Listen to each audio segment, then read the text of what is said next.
Hello, everyone. We are going live today with a special guest from Gordon Martial Arts. It's Master Thomas Gordon, and we're going to talk about keeping a school going, and not just going, but thriving during situations like the COVID-19 environment that we've all been through. So please help me welcome a special guest today, Thomas Gordon. Thank you for being on, Master Gordon. Yes, sir. Thanks for having me on.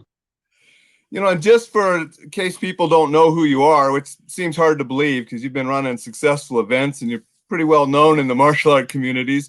But for those that might not know, could you just do an introduction of yourself and of your school, Gordon Martial Arts? Sure. Glad to. Thomas Gordon, my friends call me Tom. I'm in Crestview, Florida, which is just north of Destin and just east of Pensacola, sorry, just west of Pensacola. It's a small community, about 25,000 in the city limits, about 80,000 in the surrounding area. And we have a martial arts school. Been teaching, had my own school for about 20 years and started teaching in 92, so 28 years ago. So I've been blessed. And the theme of today's thing is your school, just like every school in the country, has been affected to a certain degree by the COVID-19, whether you want to call it a pandemic, an incident, whatever we're going to call it. It's affected many businesses, and martial arts schools have been hit pretty hard in some places. How did it hurt or affect your school? It definitely affected us in many different ways. And I also have an air conditioning business, and I wasn't able to get air conditioners for a while because the factory shut down. So that's so I can get to your house with no material. I have manpower, I have desire, and I have no equipment. But the martial arts school, it affected some of my supplies for a short time. We were very blessed, and I think that I'm always blessed. I'm always appreciative of every day, even when it's a tougher day than others. But in our school, we were closed for spring break when this happened. So it gave me a moment to pivot. And at first we were going to I heard everyone saying they're doing Zoom, and I'm not going to do Zoom. Everybody's doing Zoom, and then and I looked at it, and the one thing I learned in business a long time ago is it really doesn't matter what you think, it matters what works. And when you tell a martial art guy that, he's a business owner, he's been teaching for a long time, he's got a couple of stripes on his belt, we think we know everything, and we don't. So the first thing I got to do is get out of my own way. So we did for the first couple of weeks, we did a bunch of videos, and it was a nightmare. Put them on YouTube. I already had most of my curriculum online for my students in the private area. So at that point, it was a matter of putting some of the curriculum on YouTube videos, private videos, and link back to the members area. Did that for a couple of weeks, and at that point, I knew that I wasn't going to win this battle. COVID was not going to wake up and be gone tomorrow, and you better embrace something to go live. So we went with Zoom. Florida shut down for a couple months, and we were doing all online classes. And people don't understand, it is harder to teach an online class because there's no interaction, or very little. People forget to turn their cameras off. You got to go manually kick them off so the next class can come on. And so it was an interesting hurdle. And again, my wife laughs at me because I always seem to find the positive, but I was thankful for all the things I learned with Zoom and technology. I have a wonderful staff. Master Bledsoe, he taught for 35 years at public school and a minister of music, or whatever they call it at his church. The guy was a master level instructor before he got into martial arts. So all he did was apply what he already knew to martial arts instruction. So he teaches, and his birthday's coming up. We don't want to talk about birthdays, but I think his birthday is this Friday or Saturday. I have to go back and look at the calendar. And he will be 29 again for like the 35th, 36th year. So he taught every day. The guy's a trooper. Amanda Howard is our program director. Super high energy. Great. He's a better instructor than I am, and she's a better program director than I am. So the truth of the matter is, I've been fortunate to have people smarter than me around me. Yeah, and I know those people that you're talking about. very well, and I agree. You know, they are wonderful people. I didn't know it was. I forgot that it was his birthday coming up, so I'll have to make sure we do something special for that. But what technology was the most beneficial to help with that Zoom? I mean, did you have to bring in cameras, screens? What kind of equipment did you have to purchase, or did you already have that was helped your school and helped your students? You know, it's funny. My mom has I post about my mom all the time. My parents are awesome. Been married for 70 years. And mom has a funny saying. She says, son, it's never the wrong time to do the right thing. And it doesn't cost anything to be nice to people. And in this community, I lived in this community all my life. My parents have been here, my parents' parents, and generations. So in that time, you meet people. And a buddy of mine it works for Zoom. And he had the big Zoom screen, the huge Zoom screen. It's like I think it was a 52-inch Zoom screen. And it was dedicated to Zoom. So you're talking about being spoiled and being blessed. So we get this huge monitor in front of us. So it's not, I had two competitors, and I always use that word loosely. But anyway, I had two competitors. One competitor was offering lessons, Zoom lessons. They were trying to enroll during the COVID, which I thought was brilliant. However, they're advertising in my area, and they're 45 minutes away. So what I did was I said, hey, we're going to offer Zoom to the community at no charge. And that will shut that down. And then the other guy, he had a little bitty small monitor, and he's not a very nice person. So we decided that we were going to go all out, and we are the professional in the area.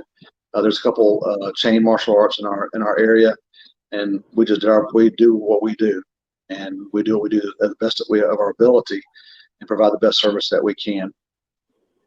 And after that, the Zoom, they were allowing people to come back into the gyms, into the martial arts schools, and they classified us as a gym. And we can argue that point, but it is what it is. And I don't have to, you don't have time to fight this. You're not going to beat City Hall, and if you do, you're not going to do it today. So they finally let us open back up. And at that point, we took the camera. At the beginning, the camera was in the front. You were teaching, from my memory. You were teaching to the camera. At that point, we moved the camera to the side. Master Bledsoe teaches to the class, and the camera's off at an angle. So if you want to do Zoom, you still can. But he's no longer teaching to Zoom. He's now teaching to the people who come to class. And there's a whole process for that as well. We've got to go over whatever you want to go over. Certainly. And so were you just giving students an option then when they were allowed to come to class or to continue to do the Zoom lessons? Is that sort of? Yes, it was an and/or. You can do both. You can do one. At first, it was one class a week because we had too many, we're blessed with too many students. When we don't have too many students until you shut us down with COVID, then all of a sudden it's like I can only have so many students on our floor. And we have a nice facility and everything, but if you're trying to keep 6 feet apart, we were limited to about 25, I think about 25 students. I don't remember how many it is. But in the day, you can't, and you need instructors, and what a logistical nightmare. So, yeah. I was just going to say, what did you do logistically to do? Did you have to add more classes? I mean, how did you make that work? Yes, sir. Well, how we set it up was we put a sign on the door. They had the normal, hey, if you've been this here, if you've got a fever, if you got a cough, if you've been around someone with COVID, whatever, you can't come into school without a doctor's note or until you've been quarantined for 14 days. That's also on the door at the school. I sent an email out. We're business owners. Whether you want to, I hear a lot of martial arts instructors say, I'm not a business guy. I'm a martial arts instructor. Yeah, tell that to your lawyer when you're getting sued. So you got to watch out for the lawsuits. So I sent an email out to all the parents. There is an inherent risk when you get into the ring with someone. They may actually kick you in the head because that's what we're trying to do. You may kick them in the head. That's what you're trying to do. And when you do a martial art event, you are susceptible to all kinds of things: tapeworm, staph infection, and don't cough. Don't cough. That's that's really rude now. So there's also a risk of COVID or pneumonia or a common cold. If that makes you nervous, we understand. Don't come back till you feel comfortable. And so that took care of that part. When the students walked in, we took their temperature. We shoot them with hand sanitizer. If parents have to come in, they can. If you don't want to come in, you don't have to. We prefer you to not. You're welcome to log into Zoom and watch your kids' class if you'd like to. At first, we were doing first in, first out. So they came into our front door, hit hand sanitizer, check the temperature. If you wear a mask, you go to the front of the class because Master Bloods was wearing a mask. If you're not wearing a mask, you go to the back of class because Master Bloods was wearing a mask. You leave the way you come. So if you're the first one to class, when class is over, we take you out the back door. Parents swing by, pick you out the back door, and that's how. So first in, first out, and it was that was all Miss Howard. So great ideal. I wish I could take credit for it, but I was smart enough to hire. That's all I can say. So that's how that worked. Now Florida, we're seeing numbers go down. So it's less issues, less masks. We're still shooting hand sanitizer.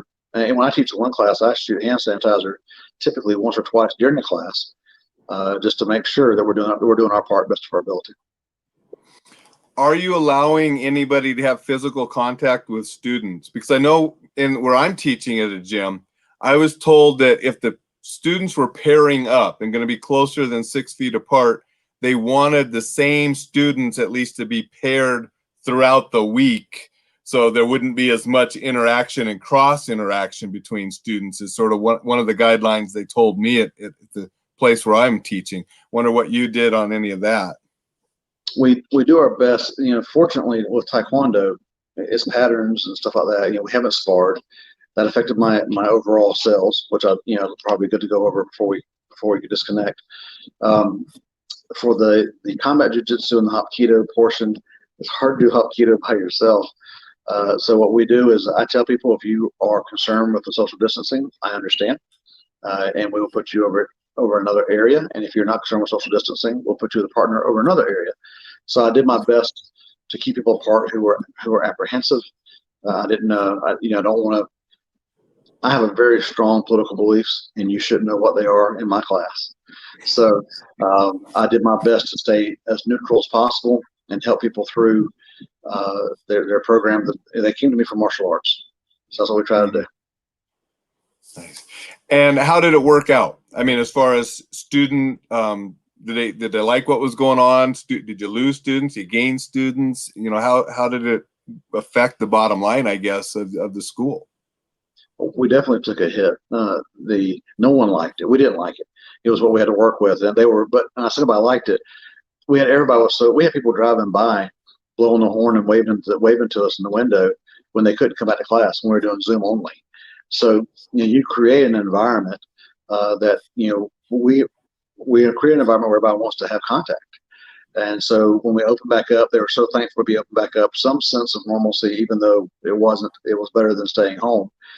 At this point now, it's like I said, it's just about, we're not quite back to normal, but we're getting closer and closer. And hopefully, as COVID dies off, we won't get a second wave, and we'll be able to do that. Though what really hurt me the most, though, is that in Taekwondo, like I said, we spar and stuff. I lost all my sparring gear sales. I lost all my uniform sales, or just about all of them. And it ended up hitting me for about 25% a loss, because I lost that part of it. And I look back and I was like, my gosh, any other year I'd be jumping up and down for being 25% down. But this year I was jumping up and down for joy, because you had people who were losing their businesses and going out of business. Some schools went out of business before they hadn't even been closed down for a week. They went out of business. Man, you should be a month ahead on your rent, but at least not close down that week of. But I'm not trying to judge anybody. I'm always glad to help people. So that's where we lost ours. But now this month, we have really knocked it out of the park. So we being Mrs. Howard, she signed up. She signed up 17 people this month, and that's a lot of people for us. We normally sign up 10 people or so. This month she has really gone overboard, and it's the 23rd. So I've got 7 or 8 more days here. So nice. She should, if she's listening, she should hit 50 this month. So I'm trying to say. She got 7 days. No problem. Why are you listening? You should sign people up. We've been going a little while, and I don't want to go too long today. But what general advice? You've been running a school for a long time, and you just came through a very difficult time successfully. You signed up 17 new people this month, and you're climbing out of it, going to continue to be successful. what could you tell other school owners to help them out? You want to be, um, you want to take the time to remember to always just provide a good, solid service. Tell people that, I'm going to offer right now, I'm offering Zoom and in-person lessons. I'm flexible. And as I told you at the very beginning, if you'd asked me in mid-March if I'm doing a Zoom, I laughed at you and told you absolutely not. I figured out real quick, don't get in your own way. Don't be cocky. Don't be arrogant. If you want to stay in business, you better figure out Zoom. So we figured that out. Not to do Zoom, but you got to do something to put people that they can see you and engage with you. So Zoom's not necessarily the answer, but something like Zoom is. So we did that. Some of the guys did Facebook Live. That's fine. Facebook Live was a little harder to do because you can't see anybody back. With Zoom, you can see people back. And there are some downsides to Zoom. You got to make sure you lock the room up. You don't want the weirdos coming in. So it can't be an open room. You got to make sure people log out before they do. Sometimes the class is over and the laptop's sitting up in the living room. People are doing their daily lives. And you're like, hey, shut that down. So, but you got to keep contact. We're a small community. I'm the same guys going to see in the restaurants. I'm going to see in the stores, and we try to treat our parents like they're they are family. So that helped. People generally said, we don't want to see you lose your school, and that was nice to hear. So back to what you asked. Before all this, you've got to invest in yourself. And when I say invest in yourself, we're extremely active in the community. We have a movie night once a month here, once a quarter. We sponsor that sometimes. We do demos. We go to schools, do demos. We go to Chamber of Commerce breakfast once a month. If there's after hours, I go to it. So I'm plugged into the community, and that helps for the community to see that you're plugged in. And when it hits the fan, those are the people who remember, this guy's been around and he's everywhere. And we're everywhere. That's awesome. And, friend Randy, he said hello to both of us. Yeah. Randy's a good friend of mine, but Randy. Nice for him to come on and say hello. And I appreciate, that advice, Tom. And before we leave, I'd like to a little bit discuss about the Korean Martial Art Festival, which unfortunately did take a big hit this year, but what do you have planned for next year for that? Just for a little preview, and we'll talk about it more on a later date for everybody, but what's a little preview for what's coming up? I hate to say that. I don't want anybody's head to explode. It's just overwhelming. Yes, we took a hit this year. First time we had to cancel the Korean Martial Art Festival. We had to push it back to 2021. We were planning on doing Grandmaster Timmerman's 70th anniversary in the arts. He started in 1950, and we're going to celebrate that. We're still going to celebrate that. And like I said, hopefully the COVID stuff will be gone so that we can have an event, a little better event. I also lost one of our tournaments, actually two of our tournaments, because I host 4 tournaments a year. I missed 2 of those, so that took a hit. But the Korean Martial Art Festival, we already had a great thing laid out, and unfortunately we're going to just move it back. It was a record sign up for 2020. What else do? You can't beat people out of that. So you try the best to be as square as you can. And if you signed up for 2020, what I told people is you can come to 2021, 2022, 2023. You can transfer it over. I'll do whatever I can to help you and help me through this mess. So it should be a great turnout. We had Dr. Kim coming. We had Soke Di Pasquale coming. Grandmaster McKenzie, Grandmaster M1 Kim, Grandmaster McMurray. And I tell you, there is no better people on the planet than martial artists. And some of the people I just listed, Grandmaster McKenzie was like an instant friend when I met him. We were old buddies when I first met him. Grandmaster Murray. If someone doesn't like Grandmaster Murray, they should take the mirror still. Grandmaster M1 Kim, what a phenomenal man to take such a beating and keep standing. Most men would buckle, and he has been an inspiration. I got you coming. You've been there for years, and for those of you who don't know, I remember being a young black belt reading Master Burrese's articles, and so that was always really cool to see you. And I, that's neat. There's a lot of cool people that come in Korean. So no ego. If somebody has an ego, we don't invite them back. This is an opportunity for us to be friends. This camaraderie. If you got a bad attitude, we would love to see you not show up. So So it's a friendly event. It's where friends come together and we do a little training, a little visiting, a little eating, and a lot of laughing. Yeah, and it's a wonderful weekend. If you want more information, go to kmaf.info. You can register. You can find the dates, sign up, register, find out about all the instructors. There's more than were just mentioned, but fantastic group of people. Thank you. And you do, and you and your team, because I know you give credit to your team, and I've seen them working overtime.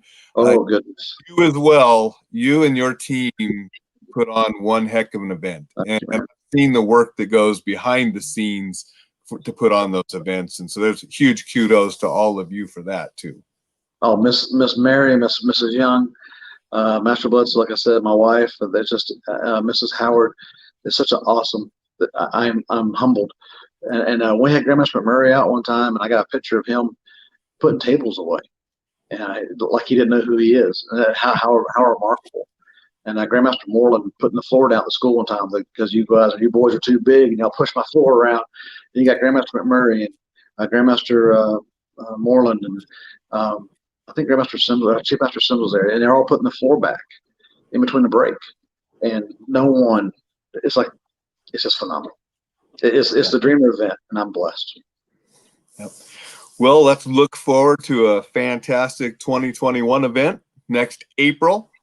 And Yes, I want to thank you much for coming on and sharing some wisdom and hopefully help other school owners and martial artists get through this time and maybe future difficult times, because some of the advice you shared is good for, it's solid stuff for any owner, school owner or business owner to get through.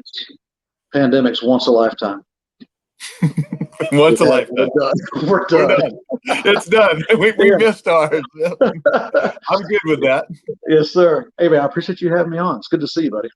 Good seeing you, and thank you much. And we will sign off now. And everybody, share this around to your martial arts school owner friends. Help them out too. Thanks, bud. Take care.